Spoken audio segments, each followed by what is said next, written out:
Assalamualaikum warahmatullahi wabarakatuh. Selamat pagi teman-teman semua. Senang sekali ketemu di minggu pagi ketika banyak orang selesai jogging, sarapan pagi. Kita akan ngobrol-ngobrol santai di Golden Hour ya. Volume 52 hari ini hari Minggu 20 September 2020 dan pagi ini saya akan ditemenin oleh sosok Sri Kandi inspiratif yang luar biasa. Saya kenal tahun lalu, yaitu salah satu uh, sosok yang menurut saya juga inspirasi buat banyak orang, yaitu Non Vania Fitrianti Herlambang. Dan langsung sepertinya Non Vania sudah bergabung bareng saya minggu pagi ini. Kita langsung invite Non Vania ya. Semoga tidak ada kendala. Wah, selamat pagi Non. Assalamualaikum Bang. Waalaikumsalam warahmatullahi wabarakatuh. Udah lama nggak ketemu kita ya. Iya, apa kabar? Alhamdulillah baik Non. Gimana sehat? Non Fania sehat? Alhamdulillah sehat Bang. Seger nih Sehat ya. dapat info. Kegiatan, iya. Kegiatan selama pandemi ngapain aja Non? Apa ada apa semuanya di rumah atau ada Semuanya pasti dari kegiatan rumah lain? sih, Bang, rata-rata. Dan berhubung karena ngantor juga kan sebenarnya WFH. Ya. Tapi somehow kalau Mhm. misalkan ada yang benar urgent banget nggak bisa di rumah ya baru lah datang langsung gitu. Tapi ya once in a while. Tapi sekarang PSBB lagi kan jadi ya udah fix semua di rumah Fix kegiatan. semua di rumah. Kalau boleh tahu sekarang berkarya di mana Non? Kerja di mana sekarang? Sekarang aku berkarya dan contribute di salah satu perusahaan energi lokal, Bang. Kebetulan Mhm. bantu-bantu untuk di bagian renewable-nya.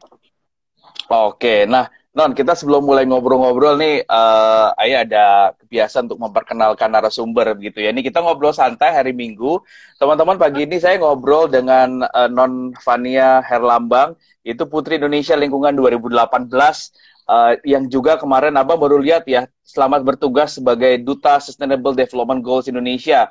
Bareng Billy Mambrasar juga Bang. ya, kemarin dengan Pak Menteri ya, Non ya. Nah, Betul, ini luar betul. biasa karena menurut Abang bahwa narasi SDGs masa kini itu erat banget sama generasi Z dan kayaknya Non Fania ini part of Gen Z ya, Gen Z dan Iya, supaya bener ya, supaya narasi Gen Z ini bisa terus jalan itu katanya Gen Z harus melek dengan SDGs. Nah, teman-teman, Non Fania ini kalau lahirnya 11 Februari tapi tahunnya nggak usah disebutin karena kita semua harus selalu muda. Bang yang Model Indonesia. junior-juniornya. Iya, makanya. Jadi Non Fania adalah sempat Non ya, Abang bacain izin ya Non ya. Silakan, Bang. Model Indonesia yang mewakili Provinsi Banten pada kontes Putri Indonesia 2018 dan meraih posisi runner up 1 dengan gelar Putri Indonesia Lingkungan 2018. Nah, yang luar biasa teman-teman, Non Fania ini lulusan ITB jurusan Kimia dan cum laude ya Non ya. Alhamdulillah, Bang. Jurusan Wah, teknik. luar biasa. Teknik kimia betul ya? Yes, yes, teknik Waduh, kimia. belajarnya ngapain aja 4 tahun sama rumus-rumus kimia. Luar. Dan Nurfani hobinya ini adalah traveling sambil menikmati keindahan alam laut dengan snorkeling. Juga ternyata aktif di berbagai organisasi. Young Leaders for Indonesia Regional Wave 4, ada Himpunan Mahasiswa Teknik Kimia ITB, ada APRES ITB, ITB Protokoler Team, dan juga aktif di berbagai macam kegiatan intelektual Top 50 Essay on Women Technology Essay Competition by Schlumberger, betul ya? Dan Miss International 2018, 15 besar Miss International. Nah, dan kenapa saya mau ajak ngobrol Non Fania? Karena Non Fania ini baru mendapat tugas dari Kementerian PPN dan Bappenas ya Non ya, untuk fokus pada ruang lingkup teknologi dan pengelolaan limbah, tenaga surya, tenaga angin, serta kendaraan listrik, serta konservasi ekosistem darat dan laut. Cocok sama tugasnya. Begitulah, Bang. Itu sebetulnya, Bang, kalau misalkan uh, mm, ngomongin soal amanah dari Bappenas sendiri, aku mm, itu sudah ditunjuk dari bulan Oktober tahun lalu, bareng-bareng sama yeah. Bang Gili Mambrasar, barengan juga dengan Bu Alisa Wahid juga. Nah, di acara SDGs Festival di tahun lalu, kami dilantik untuk jadi duta SDGs. Cuman memang karena kegiatan kami itu banyak yang terpostpone gitu ya gara-gara COVID, kita pengen nih kunjungan ke sana kemari, bikin apa namanya eksekusi kegiatan seperti itu Bang. Tapi memang kemarin karena COVID kan perhatian teralih dulu ke sana. Nah, memang sih ada banyak drawbacks yang dibawa sama pandemi ini untuk pertumbuhan SDGs gitu Bang. Jadi makanya kita baru mulai lagi nih nyiapin amunisi lagi. Makanya kemarin akhirnya kita udah deh ketemu sama Pak Menteri, kita ngobrol, kita mau ngapain, apa yang kita bisa kerjakan dulu pas pandemi sama di rumah aja ini. Kita bikin sesuatu yang nggak mesti acara gede semua orang harus ngumpul, tapi at least kita bisa mulai menggaungkan lagi SDGs ini ke teman-teman semua nih, karena si nilai-nilai dari SDGs ternyata menjadi jauh lebih penting setelah adanya pandemi. Betul, karena kalau kita bicara program berkelanjutan, itu agendanya banyak ya, Nona. Ada 17. Dan itu tentunya bukan one hit program yang harus dilakukan, tapi yang memang sifatnya sustain. Nah, mungkin kita awal-awal kita ngobrol tentang Nonvania dulu gitu ya. Ini kan bagaimana soal peran perempuan saat ini yang semakin apa juga bisa dikatakan punya peran yang sama pentingnya dengan pria ya, sudah dari sisi karir, dari sisi kontribusi dan berbagai hal lainnya. Juga perempuan seringkali di stereotipkan dengan wah, wanita modern itu nanti sulit sekali untuk manage time karena dia harus handling family, harus handling career, harus handling lot of stuff gitu. Nah, pengen tahu nih, mewakili generasi Z, Nonvania, how you manage all those things at the same time, ya? You doing the jobs and doing the social mission, lalu ada hal-hal lain juga presenter TV ya. Gimana cara ngatur waktunya? Terus masih sempat olahraga, masih sempat makan sehat, gimana Non? Kita sharing santai dulu deh. Oke. Thank you Bang. Jadi sebenarnya ini merupakan advokasi yang aku bawa ketika aku mengikuti ajang Putri Indonesia sebetulnya ya, kalau ditarik ke belakang. Nah, ketika aku ikut ajang Putri Indonesia, kebetulan itu nggak jauh dari aku lulus kuliah, sekitar 3 bulan setelah wisuda gitu ya. Dan pesan yang aku ingin sampaikan adalah sebenarnya perempuan itu bisa loh berkarya di berbagai bidang yang ingin dia pursue. Kalau misalkan in my case itu aku kebetulan di bidang engineering, teknik, di mana yang notabene orang-orang berpikir itu dunianya laki-laki nih gitu, dan perempuan tuh kayaknya terlalu lembek deh untuk dunia ini. Kayaknya perempuan nggak kompeten enough untuk di sini. Nah, aku mencoba untuk membawa itu di panggung Putri Indonesia to let people know in a bigger scope gitu ya, bahwa sebenarnya banyak loh perempuan-perempuan di bidang engineering itu yang memang udah banyak kontribusi, misalnya kayak Ibu Sylvia Halim kayak gitu di MRT, direktur teknik gitu, dan ada Ibu Arvila juga yang kemarin sempat viral di post sama Pak Jokowi kan, beliau bikin jembatan yang melengkung itu. Nah, itu kan salah dua karya perempuan-perempuan Indonesia yang nyata gitu, udah berhasil membangun bangsa, dan dia membuktikan bahwa she can defeat the double standard. Dia bukan defeat laki, tapi defeat stereotype yang ada, bahwa sebenarnya dia itu bisa juga. Jadi perempuan tuh harus dikasih kesempatan lah, at least kita dikasih kesempatan yang sama, sehingga di situ kita bisa tumbuh dan berkembang.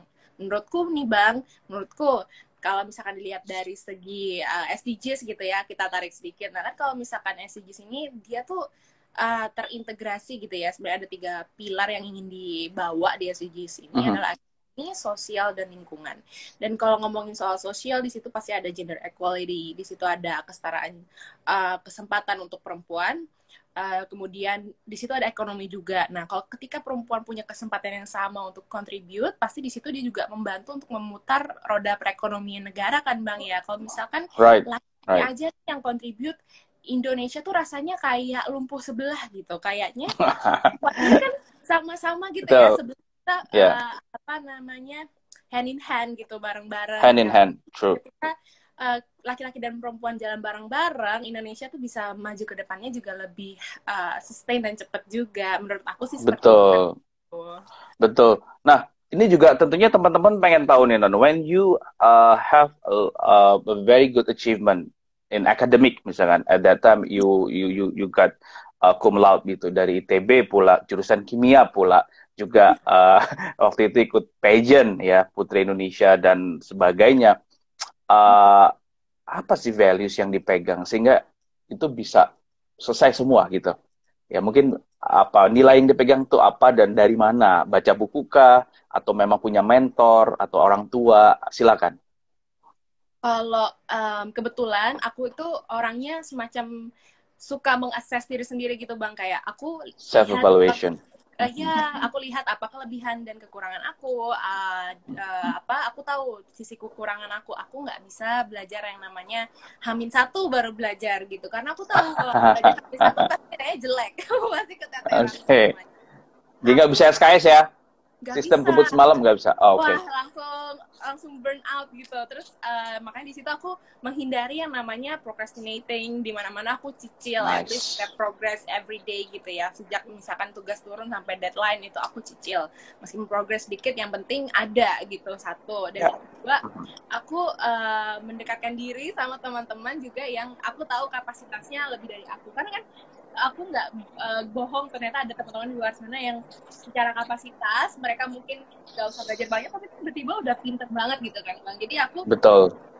approach mereka gitu, kayak kita belajar bareng, karena kan ketika kuliah kita nggak ada yang namanya bimbel ya Bang ya, kita nggak ada kursus di luar sana yang bisa mengassist kita dapat nilai bagus gitu di kampus. Jadi itulah, belajar bareng tuh useful banget, dan mencari teman belajar yang tepat itu menurutku penting ya, karena aku melihat dulu dari kecil sampai SMA aku nggak percaya sama yang namanya konsep belajar bareng, karena ujung-ujungnya bakal selalu main, ngobrol.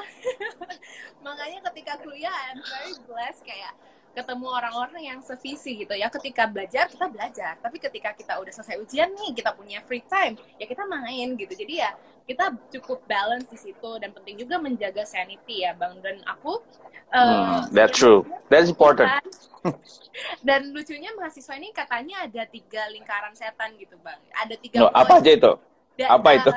Akademi, organisasi, dan yang ketiga itu waktu tidur katanya. Gimana caranya tiga ini jalan? Nggak mungkin, harus dikorbankan salah satu. Dan aku memilih untuk mengorbankan tidur, karena organisasi aku jalani apa namanya akademik jalan harus nggak mau, tapi ya kembali lagi menurut aku kita yang tahu lah ya kapasitas masing-masing seperti apa Bang. Kalau aku misalnya aku tahu nih ketika aku udah mau sakit atau nggak enak badan gitu, aku agak ngerem dikit, jangan sampai tiba-tiba ambruk harus rawat inap gitu kan, pasti semua kegiatan jadinya amburadul gitu kan. Jadi makanya aku juga atur-atur di situ, dan juga apa namanya banyak banget teman-teman di luar sana yang lebih keren juga sebenarnya Bang, kayak mereka ikut lomba, mereka ikut ya menang di mana-mana kayak gitu. Kalau aku sendiri, aku belum beruntung waktu kuliah bisa menang lomba satupun, aku nggak bisa waktu itu, karena nggak tahu kenapa selalu mentok di semifinalis atau gimana gitu. Dan mungkin karena aku ngerasa oke, ternyata kapasitas seorang Fania itu memang hanya cukup untuk akademik dan juga kegiatan organisasi. Di luar itu mungkin kesempatan setelah kuliah gitu. Dan benar dijawab, ketika ikut Putri Indonesia barulah itu benar-benar lomba pertama yang bisa aku dapet title pemenang gitu kali ya Bang. Luar biasa. Ya. Berarti apa namanya sudah ada porsi waktunya masing-masing begitu ya. Dan ini menarik karena Non Fania mewakili generasi Z yang juga berprestasi, aktif di organisasi, juga sekarang have a mission dari negara untuk mensosialisasikan SDGs. Dan I think it's a good signal for your generation karena kemarin habis ngobrol sama Manik ya, Ketua BEM UI 2019, dan dia juga setuju bahwa generasi Z ini semakin banyak yang jadi kreator, bukan hanya kreator konten, tapi kreator gerakan inisiatif kebaikan, ya, bikin komunitas atau apa segala macam. Nah, kalau Non Fania ini ngelihat gimana sih? Is it a good signal or actually what really Gen Z want from this nation? Atau melihat fenomena itu seperti apa sih? Maunya tuh gimana sih? Gitu. Pengen tahu deh, pengen denger aja. Oke. I think it's very good initiatives ya from teman-teman dari Gen Z gitu, melihat arahnya itu mereka suka bikin perubahan, mereka suka bikin perkumpulan, organisasi kayak gitu-gitu. That's a good thing. Tapi kalau menurut aku mungkin hati-hatinya adalah Gen Z ini jangan terlalu bereuforia dengan gimmick, apa ya, perkumpulan, komunitas, tapi Ya. pastikan apakah yang kita kerjakan, output atau goal dari komunitas itu tuh ada impact-nya yang jelas dan juga sifatnya long term. Nice. Jangan Impact cuma, and sustain. ya benar, impact dan sustain gitu. Kayak aku seneng nih misalnya ada teman-teman yang apa namanya suka bawa apa ngobrol-ngobrol di forum-forum kayak gitu ya, membawa apa yang mereka udah kerjakan gitu. Misalkan, oh aku udah create something nih di daerah remote area kayak gitu, dan mereka ceritakan, wow, aku kagum banget sama orang-orang yang bisa bawa sesuatu yang mereka benar-benar udah bikin sendiri gitu. Dan tapi sayangnya mungkin di luar sana ada yang merasa, oh yang penting ngomong dulu, nggak tahu deh nanti hasil realnya seperti apa. Nah, hati-hati di situ, ada trap yang aku lihat bermunculan, karena kan semacam mungkin Gen Z ini mereka orangnya juga cukup insecure ya, bagaimana mereka image mereka di sosial media. Nah, takutnya compare dengan kehidupan orang lain. Betul, ngerasa orang kayaknya keren banget deh. Nah, hati-hati, itu hanya bagaimana kita mengkurasi aja. Kita nggak perlu terlalu berpikir keras-keras, oh image orang lain terhadap aku gimana ya. Yang penting kita tahu secara moral yang kita kerjakan itu impactful dan long term dan positively helpful ya buat orang lain. Menurut aku sih seperti itu. Nah, bicara impact and sustain, let's get into the topics ya yang kita mau ngobrolin itu tentang SDGs. Hal apa yang paling baru, yang terkini kalau kita bicara SDGs di Indonesia? Narasi yang paling penting apa sekarang yang perlu teman-teman ketahui tentang perkembangan program berkelanjutan dari yang ada di Indonesia? Mungkin Non bisa sharing dulu, what happened now? Oke Bang, jadi sebelum masuk ke situ, mungkin aku coba sentuh sedikit ya SDG secara general. Boleh. Itu sebetulnya apa Silakan. Sih? Karena aku melihat kata-kata sustainability itu somehow jadi kayak overuse gitu, tanpa kita benar-benar memaknai artinya. Nah, kalau sustainability sendiri dari apa ya, pemaknaan yang aku rasa cocok itu artinya adalah kita ingin membuat bumi ini a better world buat kita sekarang, tapi juga memberikan kesempatan yang sama untuk generasi berikutnya. Jadi generasi kita enak, dan generasi anak cucu kita nanti juga bisa ngerasain hal yang enak juga seperti kita gitu, bisa decent life gitu lah. Nah, makanya muncullah ini inisiasi dari UN, ada 17 goals yang tadi sempat Abang bilang gitu ya, dan kesannya kayak banyak banget 17 goals. Betul. Dan targetnya kan di 2030 ingin dicapai. Apakah mungkin dengan target seambisius itu kita bisa mencapai 17 goals SDGs? Itu kan banyak banget PR-nya. Nah, aku pengen teman-teman di sini ngajak teman-teman buat merubah mindset sedikit bahwa sebenarnya SDGs itu bukanlah PR baru untuk kita. Itu semacam apa ya, improvement di dalam keseharian kita, kehidupan kita, bagaimana kita menjalankan organisasi kita. Itu kita pasti kan tanpa adanya SDGs kita ingin improve terus. Nah, SDGs ini hanya sebagai akselerator atau stimulus, dan kita ingin mendata juga seberapa jauh sih progres yang telah dilakukan untuk improvement ini, karena selama ini kan kayak nggak di track gitu Bang, kalau negara secara keseluruhan membangun improvement seperti itu. Kalau dilihat secara global ya nggak di track. Nah, tapi kalau di UN ini, di SDGs ini, Sustainable Development Goals, kita nge-track gitu, karena dari 17 goals itu ada masing-masing parameter. Jadi di situ kita bisa kayak bikin scoring gitu, dan progresnya setiap tahun seperti apa. Jadi kita bisa tahu, oh progres kita tuh udah jauh loh, atau progres kita masih sedikit. Jadi apa yang bisa kita lakukan? Nah, jadi sebenarnya 17 goals itu bukan PR baru, tapi incorporated ke dalam kehidupan kita. Dan yang penting kalau menurut aku aja jujur Bang, sebagai duta SDGs, ditanya 17 goals 1-17 bisa sebutin nggak? Belum tentu. Belum tentu hafal. Itu banyak banget. Jadi yang penting aku selalu pegang adalah 3 pilar. Jadi yang pertama ekonomi, kedua sosial, dan yang ketiga lingkungan. Ekonomi, sosial, dan environment ya. Yes. Sesuatu dibilang sustainable hanya kalau kegiatan atau aktivitas itu bisa mengcover ketiga ini dan tidak mengorbankan salah satu dari ketiga pilar ini. Nah, let's say apa ya, fast fast fashion gitu ya, yang mungkin yang agak relate ke Ya, dunia pageant gitu. Nah, fast fashion kan betul. sekarang digandrungin banget nih sama teman-teman zaman sekarang karena ngelihatnya stylish, terus affordable, dan juga apa ya, murah, affordable, terus stylish, modelnya ganti-ganti tiap musim gitu kan.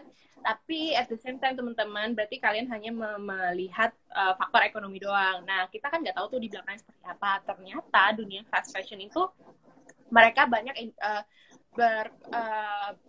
bermain ya dari segi industri tekstilnya. Jadi mereka tuh suka nakal gitu kalau limbahnya nggak dikelola dengan baik. Berarti mereka mengorbankan poin lingkungan. Environment.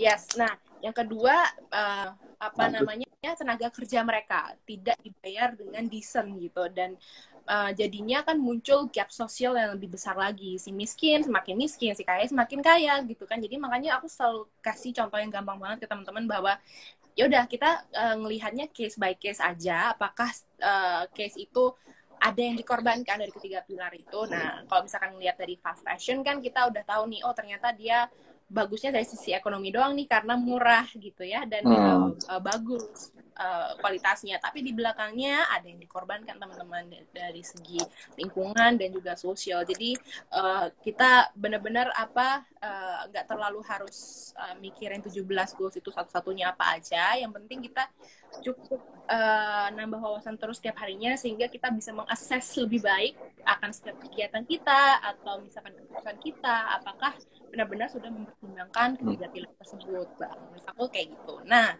kalau sekarang yang lagi banyak dibahas related to SDGs adalah soal pandemi ya pasti. Apa sih Pasti. dari pandemi terhadap perkembangan SDGs gitu. Nah, kalau misalkan kita lihat secara kasat mata sih pasti SDGs ini banyak ngaruhnya ke faktor ekonomi dan sosial ya Bang, dimana teman-teman yang bergerak di bidang jasa gitu ya, mereka nggak bisa namanya work from home, mereka benar-benar harus datang. Mereka berhenti kerja, mereka berhenti dapat penghasilan, mereka berkurang pendapatannya, terus mereka semakin angka kemiskinan bertambah, kemudian juga dari segi itu ekonomi sosial udah pasti kena lah ya. Nah, yang ketiga, apakah dari segi lingkungan sebenarnya bagus? Katanya kan COVID semacam antivirus ya di dunia ini katanya. Iya, betul. Kan kegiatan manusia yang kan hitungannya bencana non alam ya. Jadi kalau bencana non alam itu memang not really get in touch with environment. Tapi sebenarnya secara tidak langsung juga it's related gitu Noni sebenarnya ya. Yes, jadi kayak orang-orang berpikir kan, langit jadi lebih biru, lebih segar udara karena kegiatan industri berhenti, kemudian orang-orang nggak mobile lagi, pakai kendaraan bermotor seperti itu ya. Tapi ternyata kemarin aku sempat baca-baca Bang dari salah satu artikel yang dibikin sama Cambridge University, mereka bilang bahwa sebenarnya this COVID impact to environment itu sifatnya short term gitu. Jadi mungkin selama COVID oke lah semua emisi karbon gitu menurun gitu ya, tapi apakah setelah COVID malah bakal lebih parah lagi dari sebelumnya gitu ya, dan prediksi mereka takutnya bakal lebih parah. Kenapa?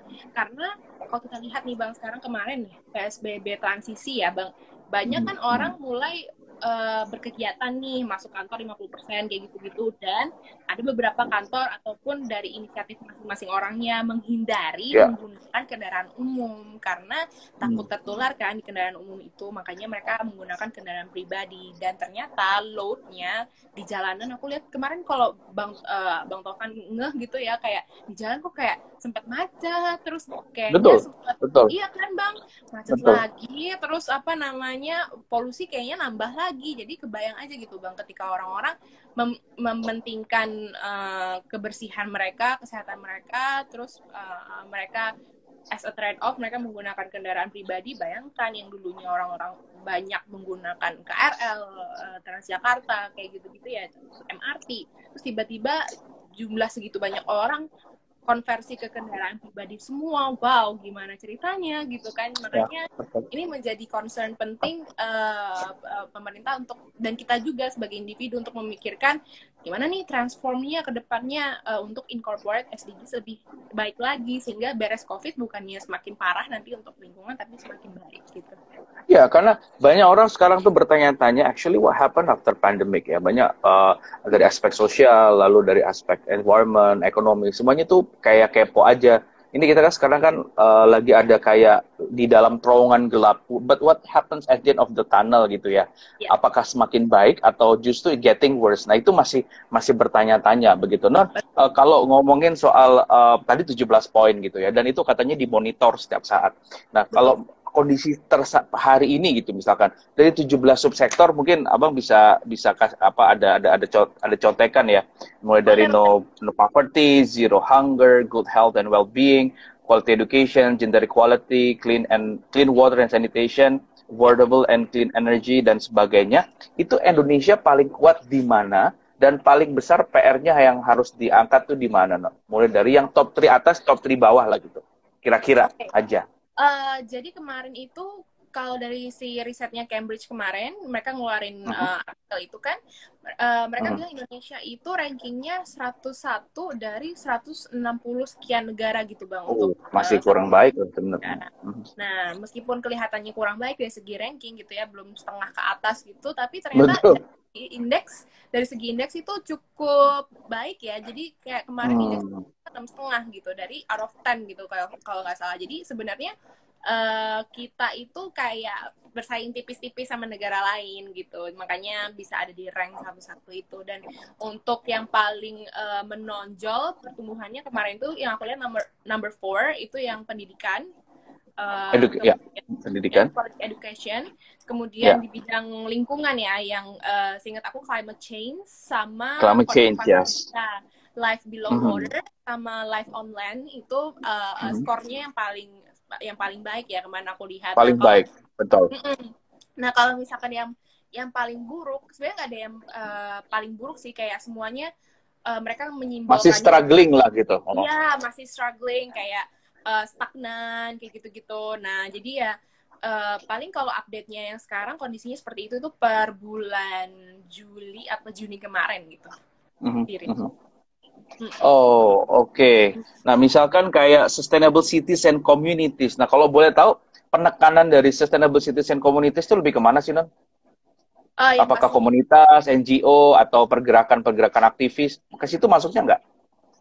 kalau yang aku pahami ya Bang, karena Iya. itu kan sebenarnya di luar pilarku ya. Jadi kan setiap Mhm. duta ini mereka megang masing-masing pilar, kayak Bang Billy megangnya ekonomi, lingkungan, Bu Alisa lebih ke sosial.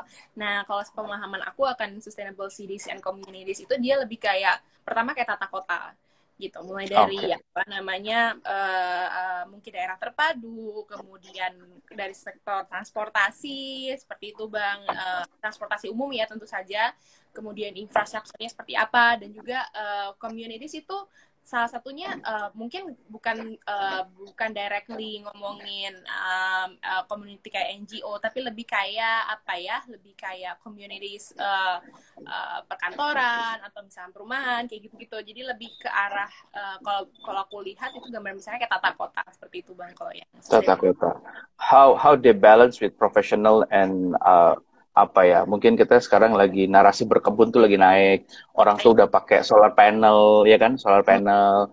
Udah sadar lingkungan lah gitu. Dan memang tata kotanya tuh sudah memang friendly dengan karakteristik society yang ada sekarang. Anyway, kita nggak akan ngobrol ke sana. Kita akan ngobrol dengan domainnya Non aja nih. Ini kepo juga nih ngomongin tenaga surya, tenaga angin, lalu kendaraan listrik, konservasi ekosistem. Nah, boleh cerita nggak, Non? Mungkin kabar baik aja kali ya. Kita udah cukup jenuh nih dengan kabar negatif dari COVID. We want to hear the good news gitu ya. We want to hear the good news. What is the latest good news tentang limbah, tenaga surya, dan kawan-kawannya? Ya, pokoknya domainnya Non Novania dah. Oke, siap. Silakan. The good news is sekarang tenaga surya itu paling murah dari segala jenis energi yang Oh, lain. Bahkan oke. lebih murah daripada coal, daripada batu bara. Oke. Ya udah di angka 1,35 USD per kilowatt.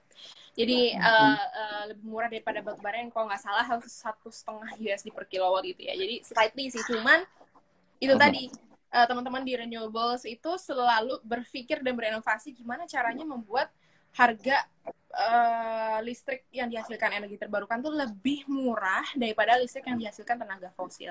Karena orang-orang kan ya, masyarakat secara umum pasti reluctant dong untuk berubah dari energi fosil ke yang terbarukan.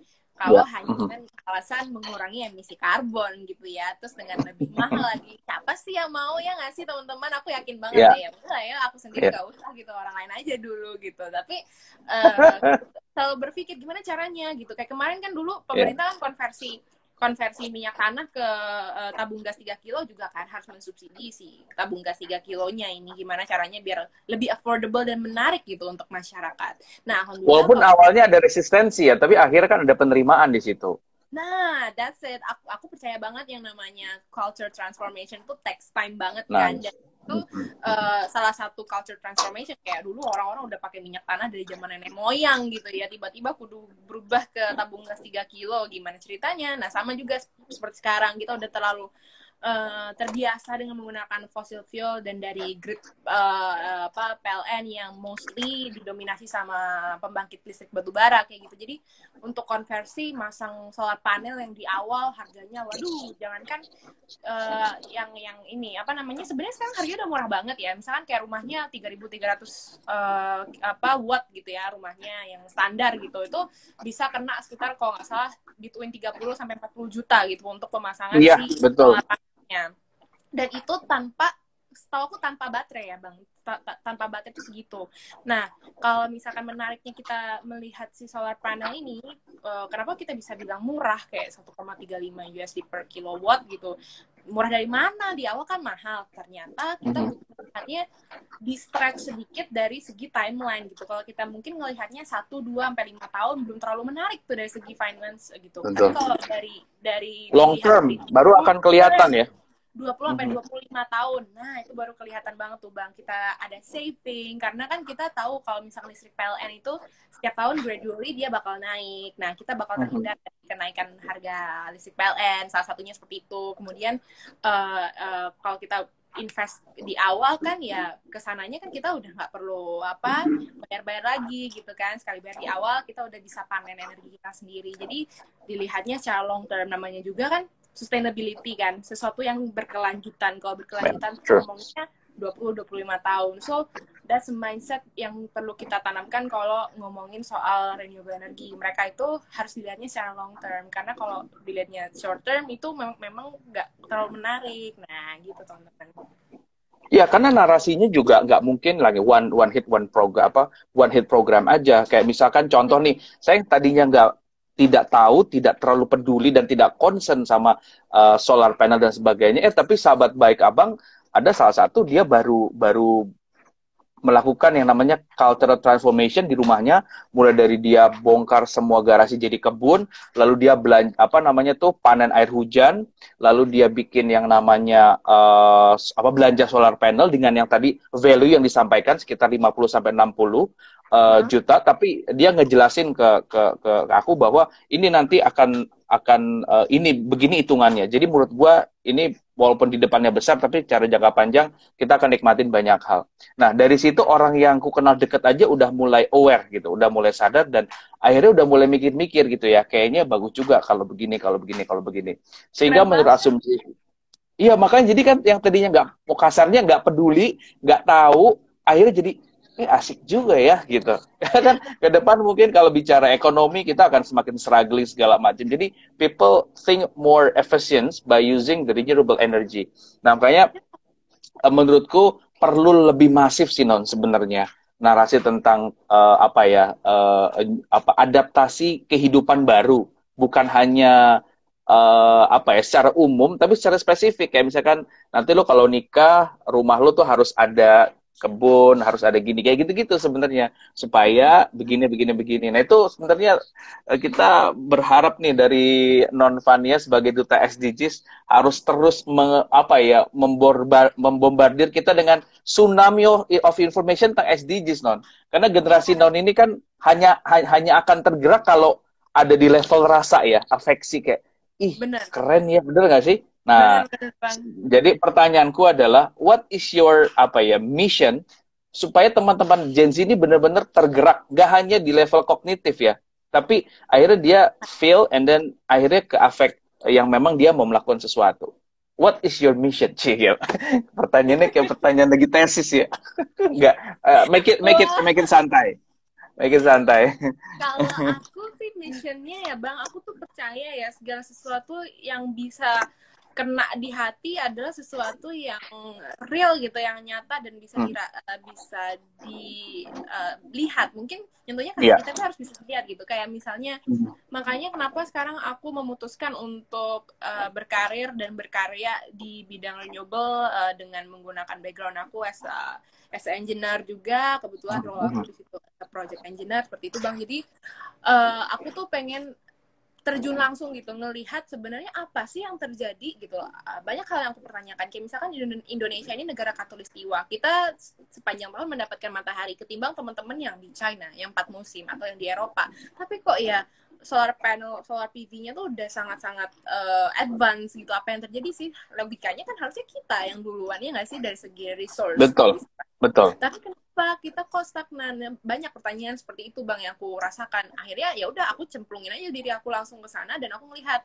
Nah, dengan aku melihat apa yang ada di grassroots kejadiannya gitu ya. Oh, aku tuh tersadar bahwa sebenarnya untuk merealisasikan hal ini tuh butuh banyak bidang, mulai dari bidang ekonomi, bisnis, law, yang ngerti regulasi, terus kemudian teman-teman dari riset kayak yang engineering atau scientist. Kita butuh hampir semua aspek gitu ya untuk merealisasikan adanya si teknologi energi terbarukan ini, karena dari segi sosial dan budaya ternyata juga ada orang-orang secara publik gitu, ada yang reluctant, kemudian juga shifting, transform culture-nya seperti apa, itu kan juga orang teknik kan nggak ngerti kayak aku, how to transform the culture, aku nggak tahu caranya gimana. Tapi teman-teman yang paham, misalnya human resource atau psikolog mungkin yang belajar itu ya Bang, aku kurang paham juga, tapi mereka yang lebih paham. Nah, di situ ada butuh kolaborasi yang kencang. Nah, makanya gimana caranya aku touch the heart ya, aku menceritakan ke mereka bahwa ini loh, ketika aku benar-benar ngerjain sendiri, bukan ngerjain sendiri, maksudnya in a team gitu ya, dan terjun langsung ke bidang itu, bukan hanya dari artikel doang atau dari press release doang yang sifatnya lebih theoretical gitu ya, tapi aku melihat langsung di lapangan bahwa oh ternyata kayak gini loh teman-teman.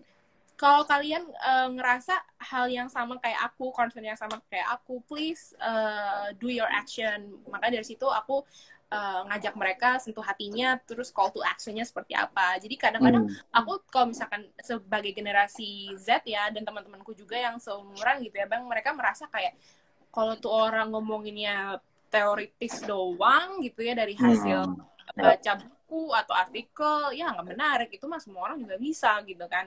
Tapi ada value added tersendiri yang bisa menyentuh hati ketika mereka benar-benar cerita kesusahan yang mereka alami ketika menjalani sendiri gitu. Ada story ya, berarti ya. Ada story yang dibangun gitu. Ada story Nah, kalau ngomongin call to action, yang apa sih call to action yang paling efektif to move your generation agar lebih peka dan mau bergerak nih? Sebenarnya lebih ke konteksnya general ya, nggak cuma SDGs. But I need your insight lah. Kira-kira call to action yang kayak gimana sih yang bikin teman-teman kita terutama anak-anak muda sekarang itu benar-benar mau tergerak melakukan sesuatu gitu. Yang pasti mereka kalau aku lihat ya teman-teman Gen Z ini, mereka pengen apa yang mereka lakukan itu bisa dirasakan langsung impact-nya gitu. Tapi mereka punya kecenderungan pengennya langsung instan nih kelihatan impact-nya atau hasilnya gitu. Mereka nggak menunggu lama. Makanya kadang mereka reluctant untuk langsung action gitu ya, karena mereka ngerasa aduh nunggu lama dulu nih, nunggu 5 tahun, nunggu 10 tahun, baru berasa nih impactku, kayak gitu. Tapi mereka sadar sebenarnya ada masalah yang mereka juga tertrigger gitu dari masalah itu. Cuman ya, kembali lagi, teman-teman mungkin di sini aku ngajak teman-teman bahwa kita mencoba untuk sabar dikit, karena aku yakin, aku tuh sangat-sangat yakin sama yang namanya proses gitu Bang. Kayak kita jalani aja selama kita tahu itu positif dan bakal ada efek impact-nya di long term, sabar aja dulu, nggak apa-apa. Nah, makanya caranya untuk men-switch atau men-trigger mereka gitu ya, udah nggak apa-apa, long term gak usah dilihat, nggak usah jauh-jauh mandangnya, pokoknya yang kelihatan apa yang 5 cm depan kalian aja yang dikerjain dulu gitu, dengan apa skill yang kalian punya. Kayak ibarat kata, kalau kata orang Jepang tuh ikigai kali ya Bang ya. Ikigai.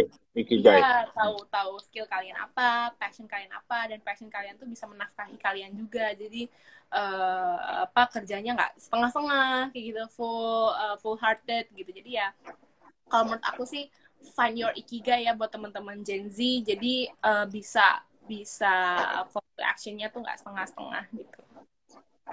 Oke, nah mungkin balik lagi ke yang tadi SDGs. Tadi kan kita bicara di tatanan solar panel ya, apa tuh tenaga surya tuh yang memang paling murah.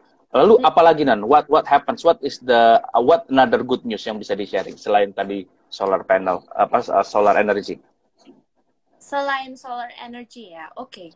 Jadi kalau misalnya aku lihat ya dari segi electric vehicle umpamanya. Tadi kan aku sempat singgung sedikit masalah kendaraan pribadi ya di jalanan gitu. Volumenya semakin besar, berarti juga emisinya semakin besar. Nah, the only one solution kalau misalkan kita ingin mengcompensate antara kesehatan pribadi dan juga polusi udara gitu ya, kita menggunakan tentunya electric vehicle gitu, maupun itu kendaraan dua atau kendaraan roda 4. Nah, jadi tahun lalu itu di bulan Oktober juga DKI Jakarta itu merayakan yang namanya Jakarta Langit Biru, Bang. Jadi di situ ada konvoy kendaraan listrik dengan jenis terbanyak, macam-macam, ada bajai, ada mobil, ada bus, ada motor, bahkan ada skuter juga seingat aku. Nah, di situ semacam ingin mengajak masyarakat Jakarta ya, bahwa ayo kita konversi ke kendaraan listrik, dan pelan-pelan pemerintah juga menerapkan regulasi-regulasi yang bisa menjadi insentif buat orang-orang yang beli kendaraan listrik, misalnya bebas dari ganjil genap, kemudian bikin seingat aku bebas pajak, kemudian ada beberapa insentif yang lainnya yang menarik. Kalau nggak salah untuk ngecas di stasiun pengisian kendaraan listrik umum itu digratisin selama beberapa bulan gitu. Nah, dan ada beberapa insentif yang lainnya. Nah, sebenarnya ini perubahan ke arah electric vehicle udah mulai kelihatan sih Bang, dampaknya. Kayak PLN udah mulai serius nih untuk ngembangin charging station gitu ya. Terus kemudian Kemenko Marves kan, Bapak Luhut kan juga udah fokus ke sana buat invest ke manufacturing kendaraan listrik juga kan, bersama dengan salah satu produsen mobil ya asal Korea gitu. Dan itu udah kelihatan sih inisiatifnya, dan keuntungannya apa sih buat kita selain dari polusi. Nah, kita perlu ingat teman-teman bahwa minyak bumi atau bahan bakar yang kita gunakan untuk kendaraan konvensional kita sekarang itu tuh sebenarnya disubsidi loh sama pemerintah, apalagi premium gitu kan.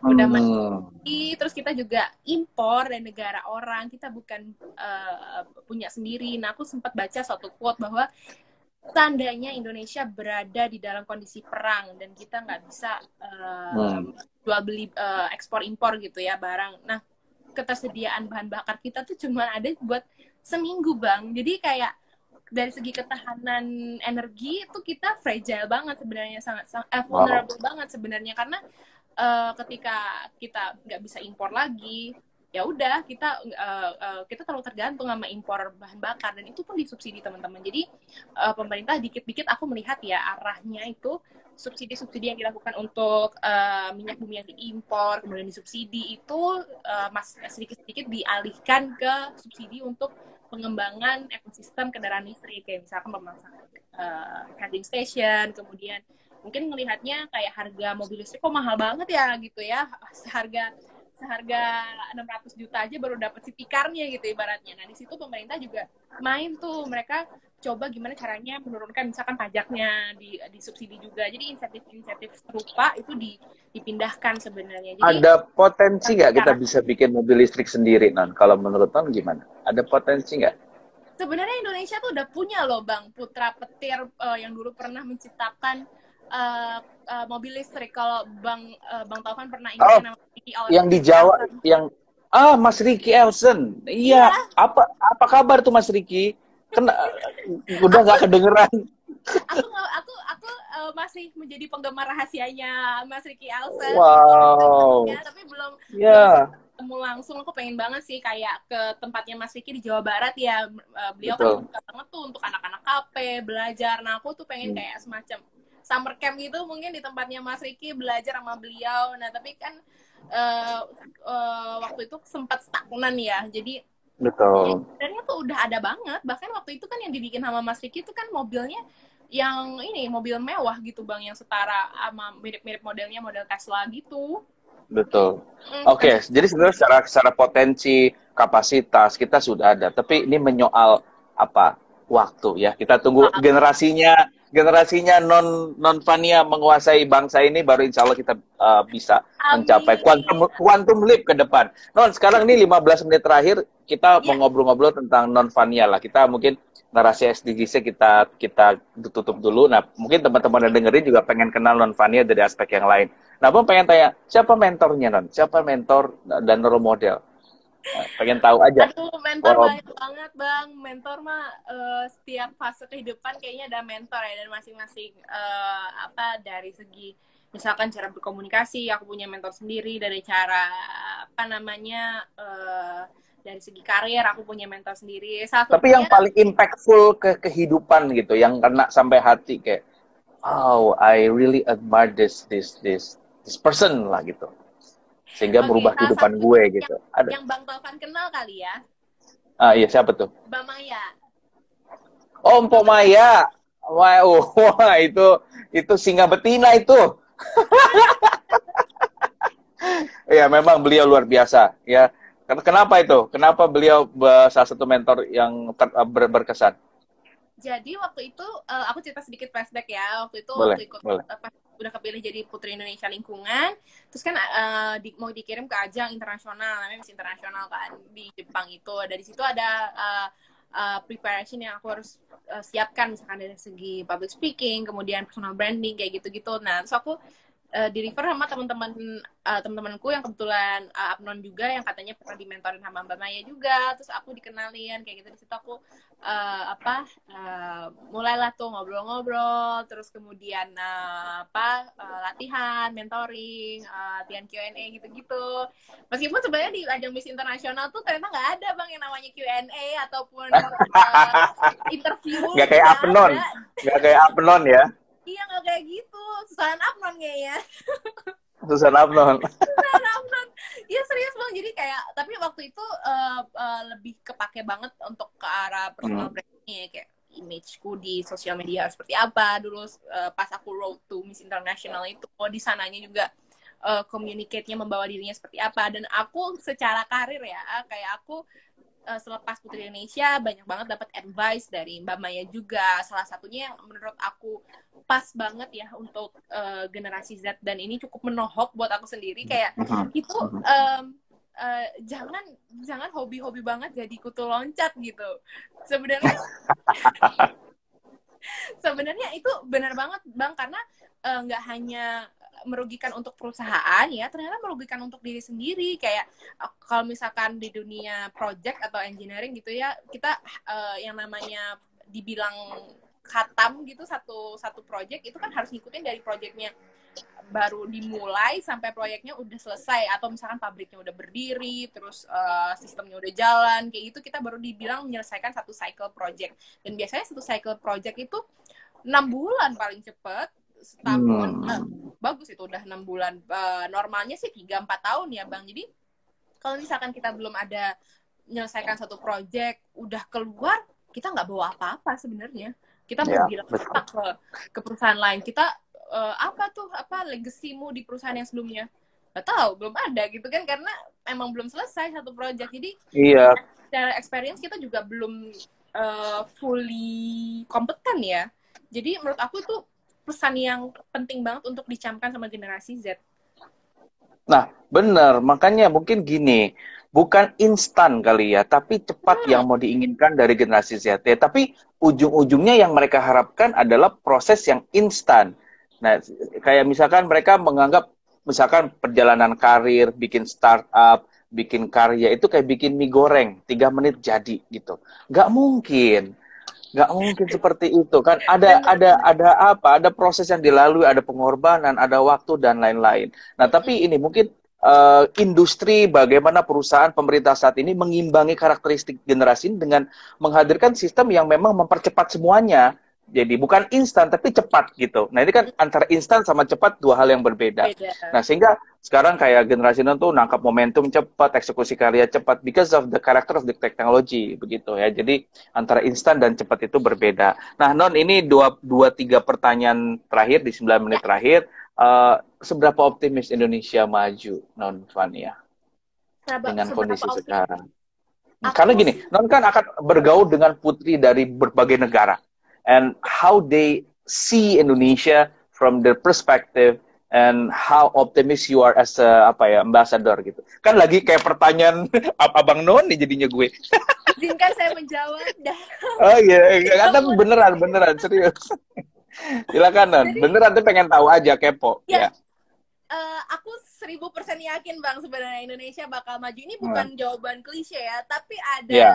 S dan K, ada syarat dan ketentuan yang Oh berlaku untuk apa? Indonesia. Oke. Apa itu? Kayak misalnya aku melihat nih, compare sedikit ke negara misalnya Jepang lah. Kebetulan waktu aku di ajang Miss Internasional itu, temen sekamar aku, dia Miss Japan. Dan Hmm. angkatannya dia umurnya seangkatan di bawah aku. Nah, dia Mhm. lagi waktu itu lagi TA waktu ikut Miss Internasional, dan kebetulan dia sama-sama engineering student kayak aku. Dia ngambilnya teknik fisika dan dia di Tokyo University. Wah, super keren lah pokoknya. Terus aku ngelihat dengan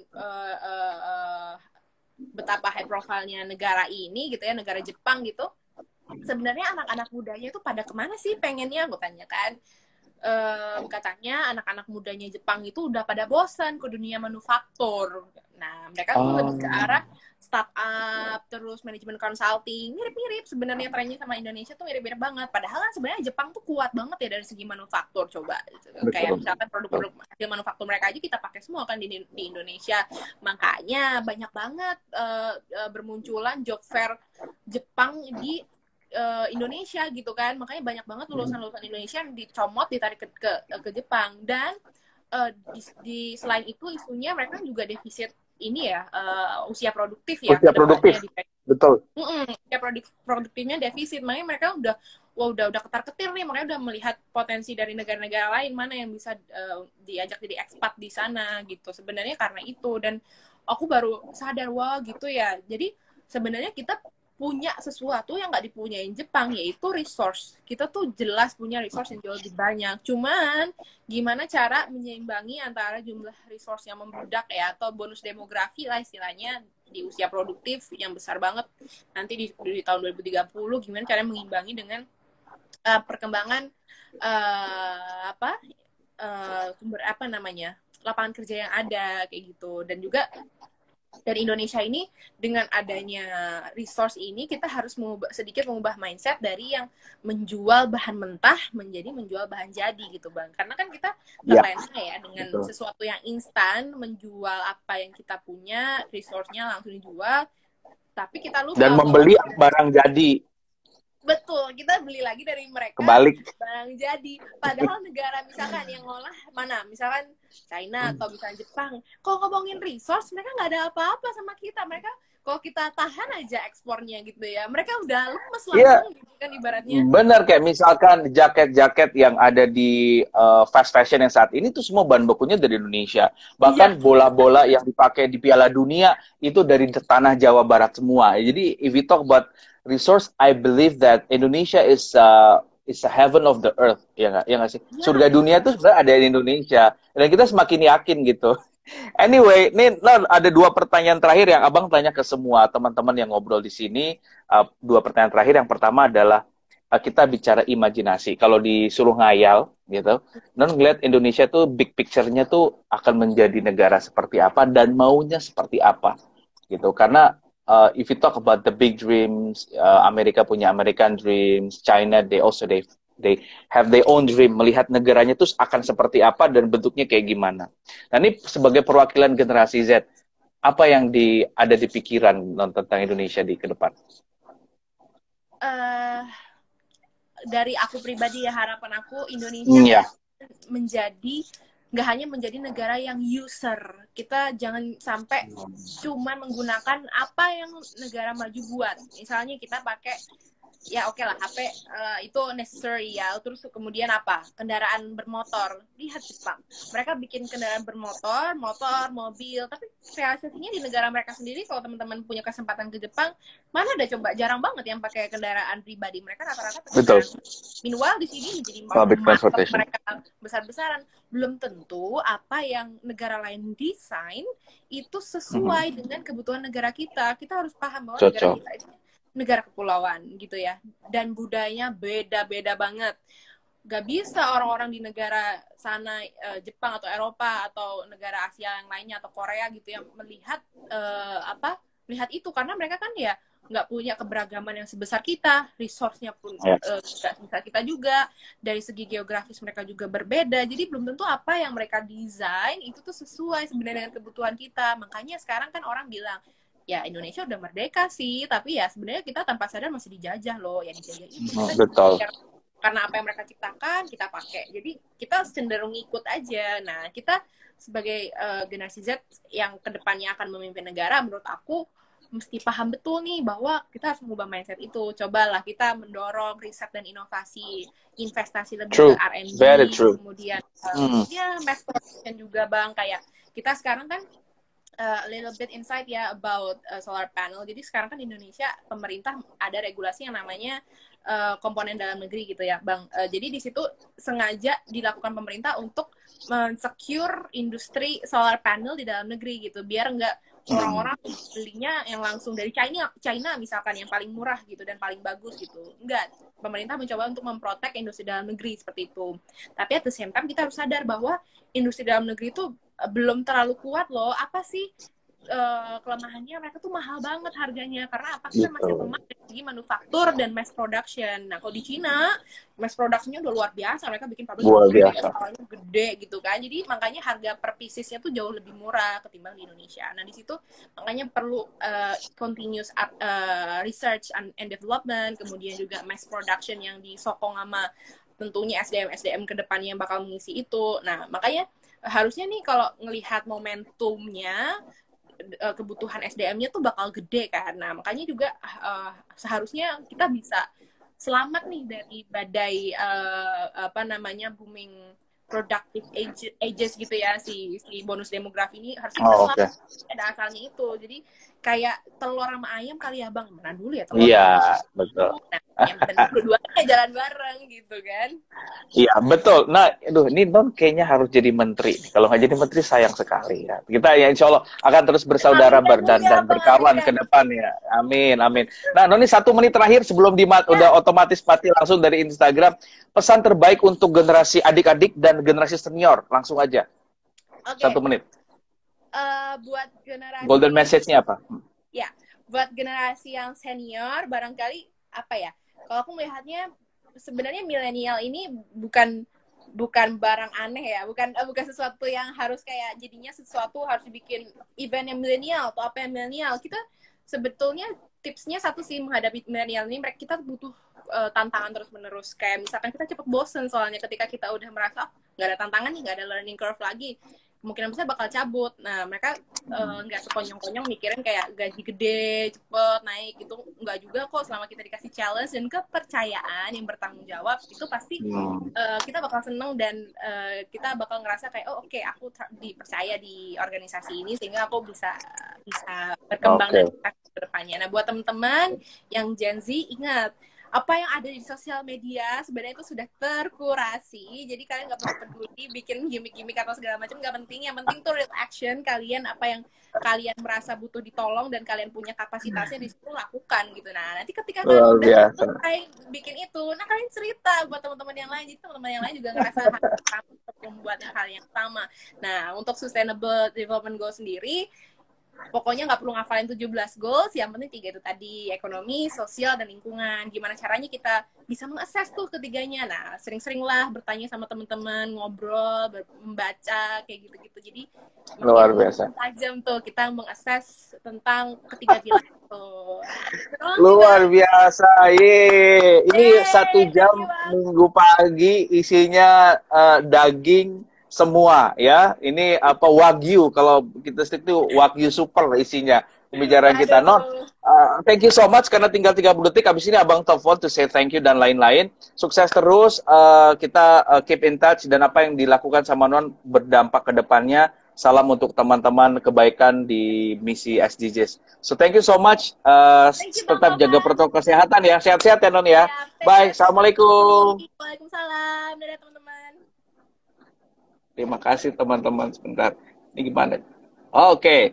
Guys, abis ini saya akan ngobrol sama Bang Mahir Bayasud. Kita Ketua Forum CSR, ngomongin tentang Reka Cipta, inovasi, dan lain-lain. Lalu dilanjut sama Bang Toto, founder komunitas Bike to Work. Terakhir sama ke Indonesia Timur, Papua dengan Johat Albert PC. Terima kasih sudah bersama Golden Hour di minggu pagi ini. Wassalamualaikum warahmatullahi wabarakatuh.